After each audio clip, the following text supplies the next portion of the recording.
Equivalence relation. एक relation कब equivalence relation कहलाएगा, तो उसके लिए हमें जानना होगा कि अगर कोई रिलेशन रिफ्लेक्सिव, सिमेट्रिक और ट्रांजिटिव तीनों की कंडीशन को फुलफिल कर देता है तो वो रिलेशन इक्विवेलेंस रिलेशन कहलाता है। अब रिफ्लेक्सिव रिलेशन की बात करें कि यदि किसी रिलेशन में एक एलिमेंट अपने से ही रिलेट करता है या रिलेटेड होता है तो वो रिलेशन रिफ्लेक्सिव होगा। It means if A comma A belongs to R, then for all A belongs to set A। Symmetric में क्या होता है कि यदि एक एलिमेंट A B से रिलेटेड है तो ये उस रिलेशन में B को भी A से रिलेट करके होना होगा। It means if A and B belongs to R, then B comma A also belongs to R। Transitive में कि अगर एक एलिमेंट दूसरे से रिलेटेड है और दूसरा एलिमेंट तीसरे से रिलेटेड है तो उस रिलेशन में पहले एलिमेंट को भी तीसरे एलिमेंट के साथ रिलेटेड होना चाहिए।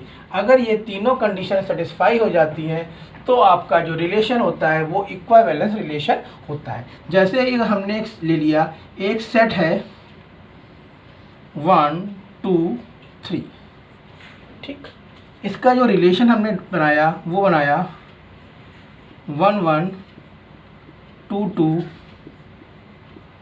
3 3 1 2 2 1 1 3 3 1 2 3 3 2। ये हो गए इसके रिलेशन। अब हमें ये चेक करना है कि ये रिलेशन क्या रिफ्लेक्सिव, सिमेट्रिक और ट्रांजिटिव तीनों की प्रॉपर्टी को पूरा कर रहा है। तो चलिए चेक करते हैं। रिफ्लेक्सिव की प्रॉपर्टी है कि एक एलिमेंट दूसरे एलिमेंट से रिलेटेड होना चाहिए।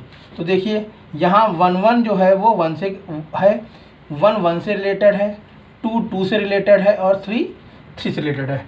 इट मीन्स इन तीनों के कारण ये रिलेशन कैसा हो गया, रिफ्लेक्सिव हो गया।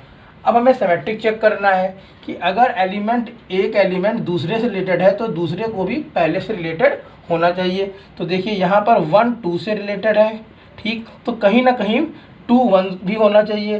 तो देखिए 2 1 भी है, 1 3 से रिलेटेड है तो 3 1 भी होना चाहिए, 2 3 है तो 3 2 भी होना चाहिए। इट मीन्स कि ये पूरा का पूरा जो रिलेशन है वो सिमेट्रिक की प्रॉपर्टी को भी सेटिस्फाई कर रहा है। अगर हम ट्रांजिटिव की बात करें कि पहला एलिमेंट अगर दूसरे से रिलेटेड है और दूसरा तीसरे से, तो पहले